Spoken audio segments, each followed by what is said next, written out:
I'm very excited for my next guest, Dr. Teodor Grantcharov. When I learned about his company, Surgical Safety, I was fascinated by it and thought it would be wonderful to have him to talk about it and share his experience with you, the audience. So, as I like to do at the beginning of every podcast, Dr. Grantcharov, would you be kind enough to introduce yourself to us? Greg, thanks for having me. I am a surgeon. I practice surgery at Stanford. I've been doing surgery for more than 20 years. And I also started research early in my career. And throughout the past 20 years, the focus of my research has been understanding human performance in the operating room and understanding or searching opportunities to improve surgical outcomes and making surgery safer. Can we start with just trying to understand how big that world is? You know, how many surgeries, how many hospitals are there? You know, what does that market look like in the United States to help us get a framework of what you're trying to help improve? It's a massive market. I'm sure that everyone listening to the podcast either has personally experienced surgical procedure, or someone in their family has. In the United States, probably there are around 40,000 operating rooms in hospitals and probably a similar number in what they call ambulatory surgery centers, outpatient facilities. So all of those treat hundreds of thousands of patients, maybe millions of patients a year. And we know there is a lot of evidence out there suggesting that a lot of the adverse events, or what we call iatrogenic injuries, which means injury to the patient caused by the care, happen in the operating room. So there's no doubt that there are a lot of opportunities for us to make surgery safer, and there are a lot of things that we can and we should do better as surgeons, as leaders, or frontline healthcare practitioners to make this industry safer. So if we turn back the clock from the research I've done, you grew up in Bulgaria, is that right? I did, yes, many years ago. Did you study medicine in Bulgaria? I did study medicine in Bulgaria. I actually grew up, or the early days, I grew up on the other side of the Bulgaria was then a communist country, and I remember clearly me and my family listening to the Voice of America when I was a kid. So for me, it's very meaningful now to see the company that I founded a few years ago have headquarters in the World Trade Center in New York City. So it feels as a full circle, and as I said, very meaningful for me to remember these days and see where we are today. And when you were growing up, was it always about being a surgeon? Was surgery, was a surgeon what you wanted to be? I did, yeah. My mom was a doctor. Many people in my family were doctors or are doctors. I remember when I was a kid, my mom used to take me with her to the emergency room, or sometimes I slept in the call room when I was probably 5, 6 years old. So for me, being in the hospital, talking about patient care is something that I've been used to since I was a child. So it was very natural that I wanted to pursue a career in medicine. And early on, I fell in love with surgery, and I still am. I still love being in the operating room. I still love the interactions with patients and their families, and feel quickly or feel this reward when you can see someone coming into the emergency room or coming to a hospital with a serious condition can go home in a much better state a couple of days after, and I feel that our work made that difference, and that's probably one of the major drivers for many surgeons and doctors to pursue career in medicine. How did you get from Bulgaria then to Denmark? I had the opportunity to do research in Denmark, and just after I graduated, I quickly got a great network of friends and colleagues who inspired me to do better and pursue this career in academic surgery. Obviously, I loved the clinical work. I loved always being in the operating room, but also the opportunity to ask a question that nobody had answered before, or and do research around proving or rejecting that hypothesis was very fascinating. So my career in Denmark allowed me to combine these two passions, the passion for clinical surgery and the passion for research. And I have been excited about that throughout the years and still am. Was performance the focus of that research? Yes. So it was my research career started in 1999. And the focus was to develop a virtual reality system that could measure how skilled the operating surgeon was. And at that point, that was completely unheard of. Nobody really felt that there is a need for this type of research. Nobody felt that that was a question that we needed to answer. Of course, if you're a surgeon, everybody assumed that you are good enough. And the variability was fairly narrow. Our findings were very different. I actually remember in the early days when we were trying to register my project with the university, they felt that that wasn't a valid research question. So it took some time to convince at that time the leaders that this was a question worth pursuing. And as we learned later on, this was really a question that not only is very exciting from an academic point of view, but this is a question that if we find the answers, we can impact the lives of thousands or hundreds of thousands of people undergoing surgical procedures. So it started a long time ago, and it is still something that keeps me up and excites me to go to work every day. And why was that important to you? Why was that question important to you? It was important because I could see through my personal experience that our perception of reality in the operating room, especially our perception around our own performance, was often biased and very often very far from reality. I often give this example when I speak with people about what I do and why we do it. I often mention the example from early on in my career when I was a resident and did a surgical procedure. And during the procedure, I really felt that I did an amazing job. I really felt that no one could do this better than me anywhere in the world, till the moment I saw the video recording. And the video recording was really humbling. I suddenly could see all the things that I could have done better. I could see things that I didn't have to do. I could see dangers that I not necessarily discovered during the surgical procedure. So it was very clear to me that this is that we needed some more transparency, some more objectivity, a way to get rid of all the biases that we naturally have as humans. And I've been pursuing this since then. My first thought is having a camera recording in the operating room.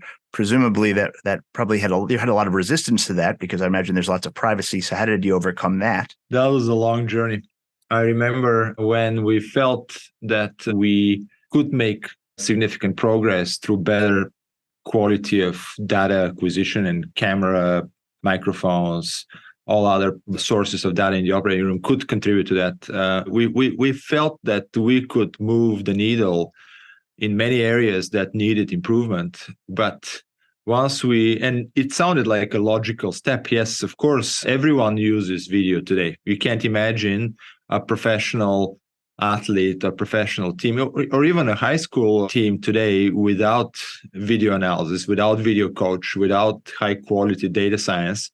But it sounded like a natural, logical next step. Once we started our efforts to implement it in practice, we hit significant walls, and these walls were probably related to the culture that we are used to in surgery or in medicine for centuries, where the surgeon is the leader, is the ultimate authority in the operating room. The surgeon and the surgical team never makes mistakes.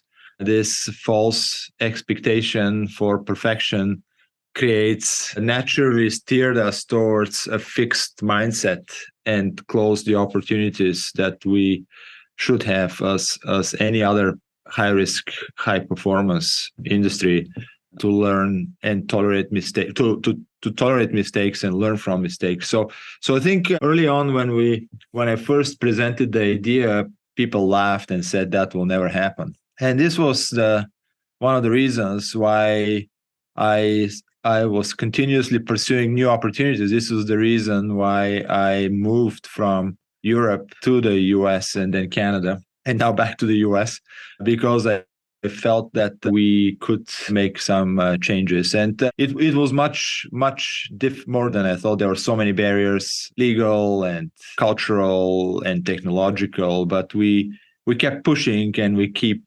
kept taking down these barriers and walls. And in 2014, while I was in Toronto, we were able to create the first prototype and implement it at the hospital where I practiced at that time. What was that thing that you could identify that kept you so strong in your resolve to keep moving forward when you kept on hearing all of these no's? I'd imagine many other people would have stopped much earlier than that. Yeah, I think it was, there were several things. One is my firm belief that this mattered, my firm belief that if we change the way we do business and practice, that will benefit not only our patients, but also us as professionals. I could see that the results of my research proved it. I just felt that we needed this last step, which was always the most difficult but most rewarding step in any research project, which is the knowledge translation. It's not enough to ask the question. It's not enough to raise money to do the study. It's not enough to publish and present the study. What really matters is that last step. Once you've presented, once you've proven your hypothesis, how do you bring that to the real world? And I can clearly remember that day where I felt that this really needed to happen when I was driving home from work. I think we were celebrating a new publication, and I was driving home after that celebration thinking, actually, who cares? This will be another publication that will be on the shelf, and some people will read and many people won't read. From now on, it's time to move to the next phase, which is how do I bring this research knowledge to the world? And even if it's just one little thing we could change, I still felt that will be much more rewarding than anything else I had done till that point. So 2014 is when you make that move into implementation. Yes, we 2014, we did two things in 2014. We created the first prototype and put it in the operating room. And the second thing is I realized that in order for this to reach the world, it has to come out of the academic realm. There has to be a commercial vehicle that made this possible. And this was the day where I founded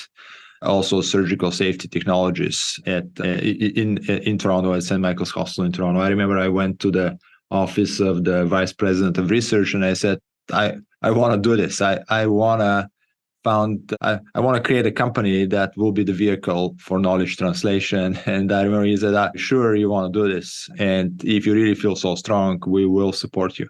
And so when you created this first prototype, this is the prototype that then became the OR black box? Yes, right? This became the OR black box. It was much more primitive than it is today, but it was the foundation that we used to build on and improve the technology. Can you help us understand what that technology is for those who haven't heard of it before?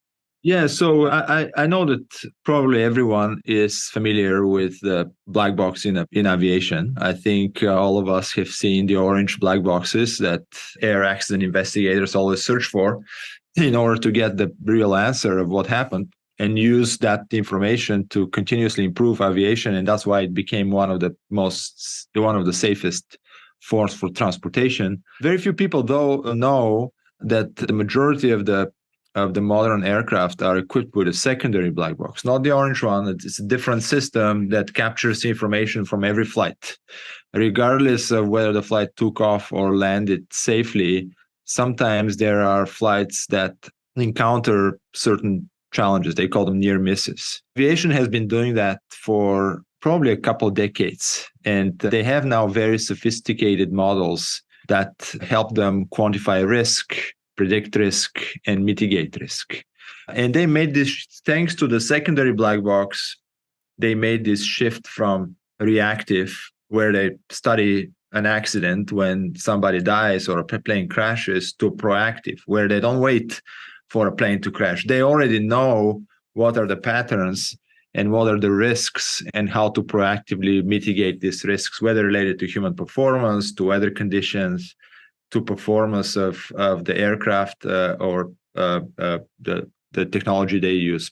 And this was, for me, the inspiration to create a similar concept. So it's not the orange black box we're trying to replicate, it is the secondary black box.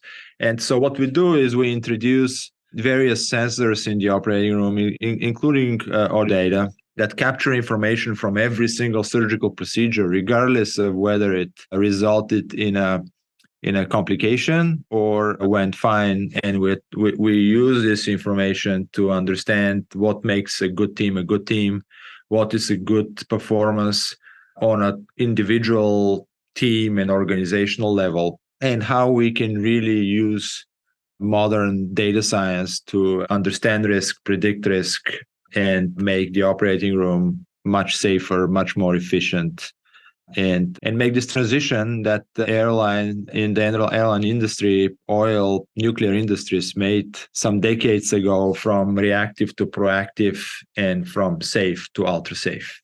So I'm curious to hear, when you started this endeavor, what your hypotheses were about the impacts or the factors that could contribute to less than stellar performance, right? And what you found that actually confirmed those hypotheses, or actually the surprises that you didn't think actually could contribute? Yeah, well, my work started around testing the manual skills of the surgeon.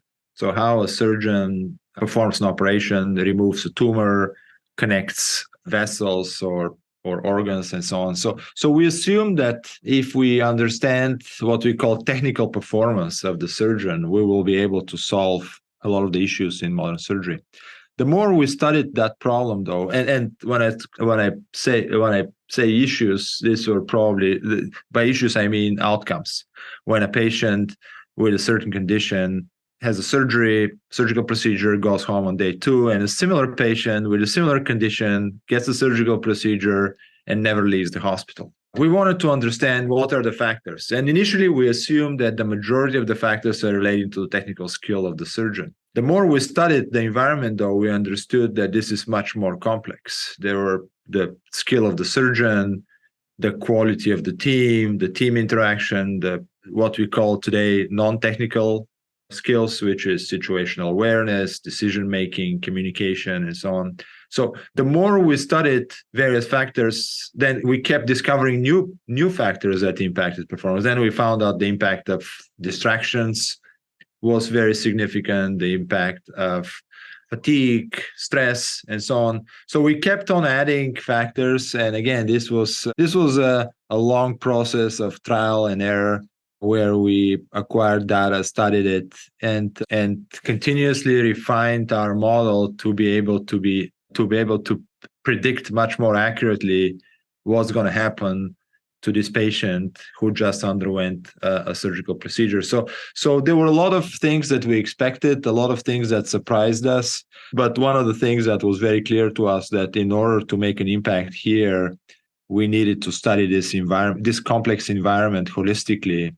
And in order to make an impact here, it wasn't enough what we've been doing for many years in surgery, when we only brought the surgeons to the table and tried to solve a complex issues just within our profession. We understood that in order for us to have a chance of making a positive impact, we needed to address this on a team level. So include our anesthesia colleagues, our nursing colleagues, our hospital leaders, and then involve other or much more diverse group of scientists. So outside surgery, so people with expertise in engineering, in data science, computer science, human factors, art and design, and it really changed the way we thought about studying this environment and the way we thought about improving this environment. It was truly very rewarding to bring people with different backgrounds and different experiences and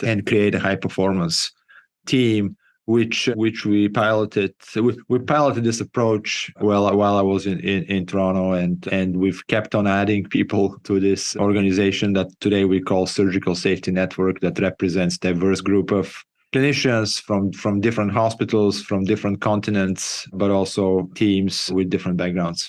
So when we talk about sort of complications, can you help quantify of what percentage of surgeries are done? Are there complications? Because I'm just trying to understand like what that market looks like of opportunities to improve, and then maybe perhaps improvement is not just complications, but maybe it could also be more efficiency, right? So just trying to understand that more. So it is a massive market. Probably close to 2 decades ago, the Institute of Medicine came out with a report that they called "To Err is Human." In that report, they estimated about 250,000 people die in the United States per year as a result of medical error. A few years ago, there was another study that came out suggesting that number is much higher. In fact, there were some reports suggesting that medicine is the third leading cause of death in the United States. So they're different. These studies use methodologies that some people agree or disagree with. And I think we all agree, though, today that there is a very significant, unacceptably high number of adverse events that result in adverse outcomes, and adverse outcomes often in that group, death is one of those of patients who shouldn't have undergone complications. If we had better systems to learn from error and make our quality improvement proactive rather than reactive, we could have saved a very significant number of lives. Whether that's 250,000, whether that's 400,000 is questionable, but this number is in the thousands. And compared with oil, nuclear, aviation, this is not an acceptable practice. So this had to change. And so that's why we feel that adding transparency, adding more data science, and adding more modern quality improvement interventions will save a very significant number of lives. At the same time, it's 2023. A lot of hospitals in the United States face significant challenges with efficiency and costs. A lot of hospitals these days have unsustainable operations. They lose money as a result of poor efficiency. So we estimate that as a result of poor operations and not data-driven decision-making, an average OR will lose between $600,000 and $1 million a year. In the past, that was okay. It is in times of economic upturn, people don't have to worry about this. Today, though, with the rising cost of labor, with challenges with increasing prices of services in healthcare, I think hospitals will have to address that as well. So in general, our hypothesis is that if we have objective data that we create with our black box and we use this data to drive better decisions in terms of efficiency and safety, we will see not only significant reduction in cost, but also very significant improvement in outcomes. How do hospitals face the potential risk of lawsuits with, I would imagine, if there's more information in the OR room, then there's more hard data for those who have complications to be able to refer to. So I get that question quite a bit. We've never had a case where this data has been used for malpractice litigation. And we live there is no doubt that we live in a litigious society. So whenever there is an adverse outcome, usually that results in a lawsuit. The reality, though, is that even when there is an adverse outcome, it's extremely rare that outcome is a result of poor performance of the surgeon, I think, or the surgical team or the hospital organization. I think in the majority of the cases, that outcome would have happened regardless of the best efforts. And to be honest, there is no surgeon in the world who wakes up in the morning with the thought, I'm going to harm some patients today. The majority of us go to work with the intention to help people and do an amazing job. And that's not only for the surgeon, but the nurses and anesthesiologists. But sometimes we are humans and we make errors. So it is extremely rare. So if we look at, I often give this example, if we take a look at 10 cases today that result in adverse outcome that may go to where there may be a lawsuit, in 9 out of these cases, the objective data will show that there is nothing really to blame anybody for. It's people did their best, and despite that, the result wasn't great. So in that case, that will be protective. In 1 out of 10 cases, maybe there will be a situation where we did make an error, which is inevitable, and it's good to know that early on. It's good to have this conversation with the patient or their families and admit that we made an error and that resulted in a complication. I think they can live with that. They can live with that if they are convinced that there is a system that made sure that we learn from this error and we improved our practice to make sure that nobody will experience this error again for the same reasons. I think it's reasonable that they get compensated in this rare event, but I also feel that it's very important that we preserve this relationship between the doctor and the hospital and the patient, and we'll learn from it and apologize and really invest our efforts into making the system better. So I think the fear of litigation is exaggerated, is often emotional. And in reality, I think in the vast majority of the cases, objective data will protect the doctor and the hospital in cases where they otherwise would have gone to a court or litigation with a very unclear outcome. How do doctors respond to hearing that their work is going to be scrutinized? I would imagine it probably has a number of different impacts. One, there's probably some portion of the population that says that it may actually enhance their performance, and perhaps some part of the population that actually hinders their performance for being under the microscope, if you will. Well, doctors, nurses are competitive people, or a surgical team are competitive teams.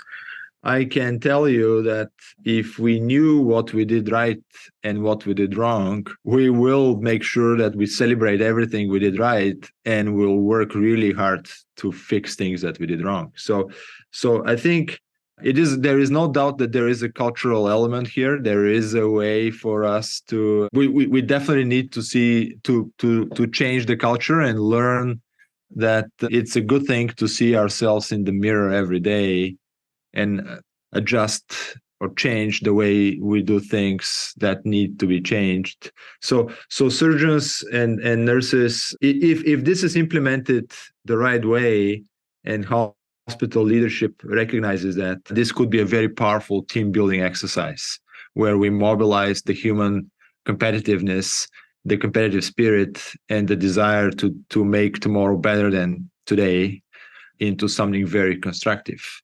For those hospitals with poor culture, with poor leadership, that can turn into a very destructive process where the focus is not how can we improve the system, but how can we place blame and shame. And we usually feel that, and we refuse to work with hospitals that have this mindset. There are not many of them. The vast majority of us and hospitals that we know are in the first group where they want to know how to use this constructively rather than destructively.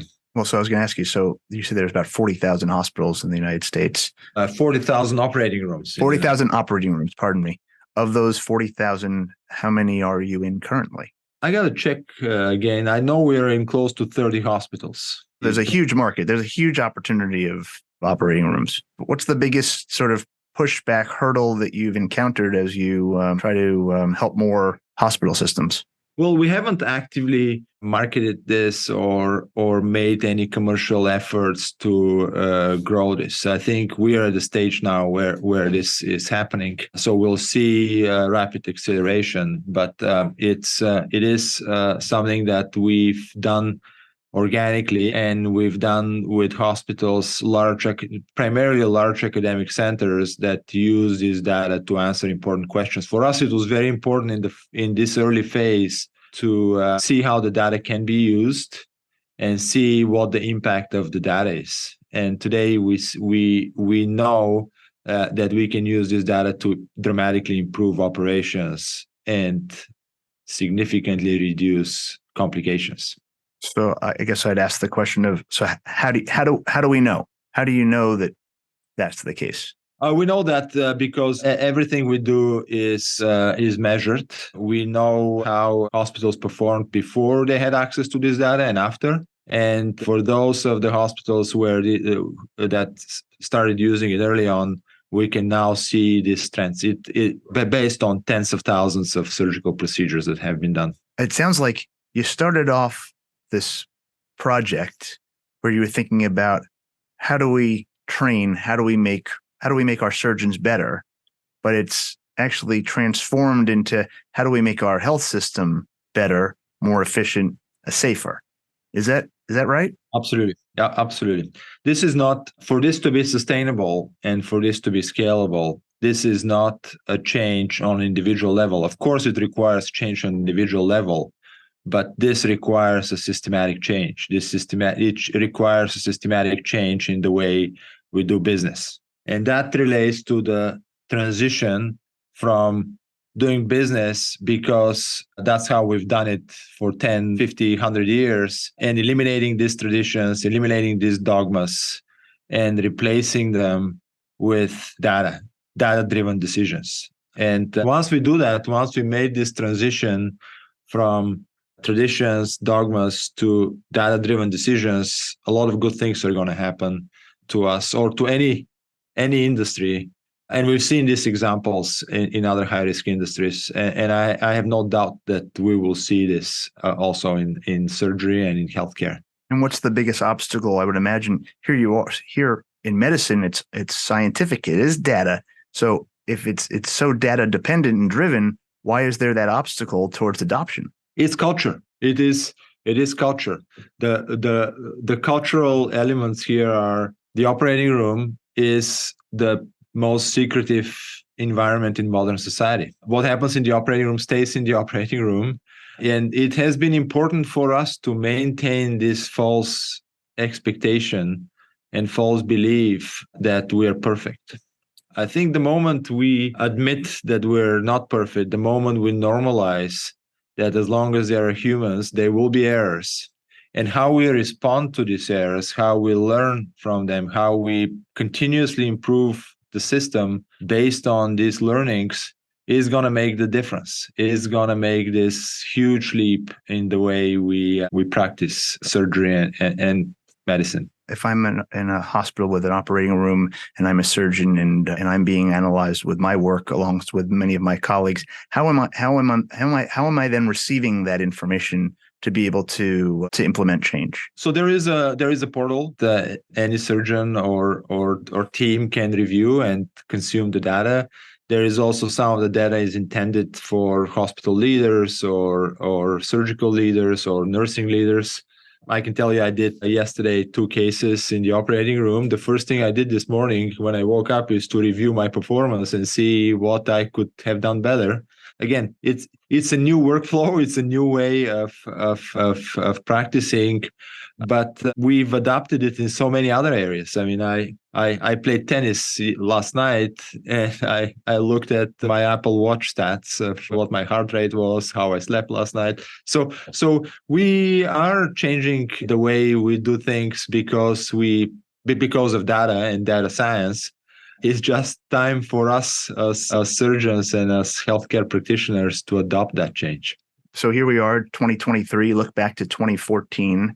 If you could answer the question, if I knew then what I know now about embarking on this process and on this business. I love where we are today. I learned so much and I still feel that this is the right thing to do. This is ultimately the right thing to do for me as a surgeon, as a scientist, but also for us as a profession. It is the right thing to do for our patients.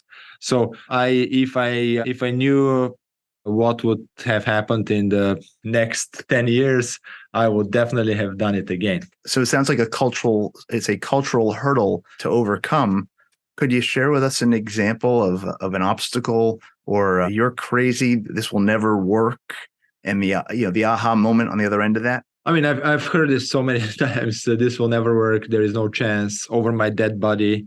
I remember the first time I presented at a conference, there was a surgeon who stood up and said, "Hey, I've been practicing for 20 years. There is nothing you can teach me. There is nothing more I can learn." And that was a aha moment. Yeah, we need this.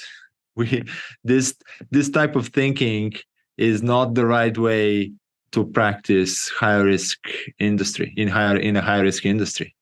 This type of thinking when I told him at that point, if I were a patient and you were my surgeon and you told me this, I would run away. This is definitely not what I want to hear. And that's what our patients keep telling us. I remember in the early days, I used to have a long conversation every time I consented a patient for surgery and tell them what I was doing.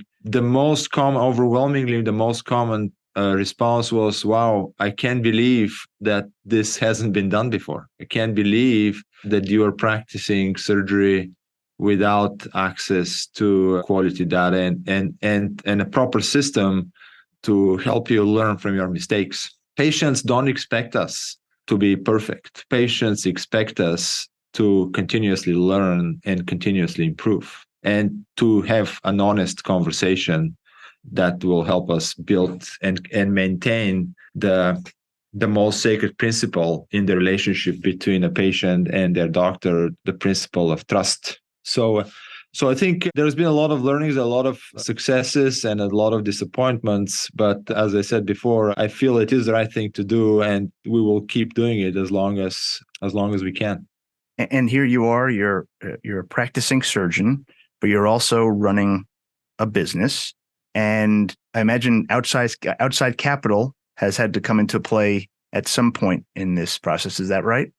Yes. And how has that gone? How has that process been relative to what you thought it might be? Again, another learning experience, but we were very careful, and we've been very careful from day one with who we bring as our partners here, external partners. For us, number one principle was we need to bring on board organizations that understand why we do this and are willing to go with us on this journey for the right reasons. There is, again, a lot to learn there, but we feel that so far we've done the right choices, and as long as I'm involved and the team here is involved, we will not compromise on our principles that guided us on the day that we started. So we haven't felt any external pressure to change these principles, and I'm very thankful for that. Initially, this started in Canada, and then you moved the headquarters to the United States, to New York. Could you just share us a little bit of what drove that decision? With anything that relates to technology and innovation, the United States is the center of the world, continues to be the center of the world. So it is the largest market. It is where innovation happens. It is where the majority of the talent in the world is or is attracted to. So we felt that if we need to attract and continue to attract the best and the brightest, if we wanted to show value, we might as well do it in the center of the world, at the most competitive scenes in the world, which is the United States. So we felt that this was a natural next step. We still have a large team in Toronto, Canada. We still have a significant operation there, but the majority of the growth of the company and the business is today in the United States, and it's been a great experience for us. And you mentioned competition. Are there competing products to what you've done? So there is no competing product that does what we do. There are a number of organizations out there who do components, especially on the video side. But again, this is something that we've been doing for a couple of decades. This is not a pure technology play. This is not a pure data opportunity. Data is easy, data is cheap, but turning this data into information requires a lot of trial and error. It's going to be very difficult for somebody for a college dropout to wake up in the morning with a brilliant idea here, or even if you had all the money in the world, it is very, very difficult to bypass this process of learning from trial and error, and this process of continuously executing or answering questions using sound academic or research methodologies. So I'm sure as this continues to grow and it proves to be a successful business, there will be more competition, which is a great thing. It always competition will push you to do better. Some of them you can actually collaborate, because this is such a big question. This is such a big opportunity. And I doubt that anyone in the world can do it alone, even if you're one of the big technology players here. And as we wrap up here, I'd just love to give you the platform to share any thoughts that you have. As you know, this is a podcast about demystifying the founder experience. A lot of people see a company raising money and they congratulate the company, not necessarily understanding that actually the hard work begins then, and all the pressure. A lot of folks don't necessarily recognize the lonely road that entrepreneurship is. They see headlines, but they don't understand the fact that it's taking you, not 9 years to get to where you are under surgical safety as the umbrella, but this goes back a couple of decades of work. So just love to give you the platform to share any final thoughts or any things that we may not have covered. Oh, this is a great point, Greg. I keep seeing this announcements on LinkedIn and around social media where somebody raised money or somebody got a new evaluation. And I really don't understand what it is to celebrate. I think it is important to remember what the real goal is. And the real goal is not financial success. The real goal is certainly not raising money. The real goal is changing something in a positive way. And that's what I keep reminding all the leaders in our organization. We keep your eyes on the real goal. If we save life, if we make a positive change in the way people practice surgery, everything else will follow.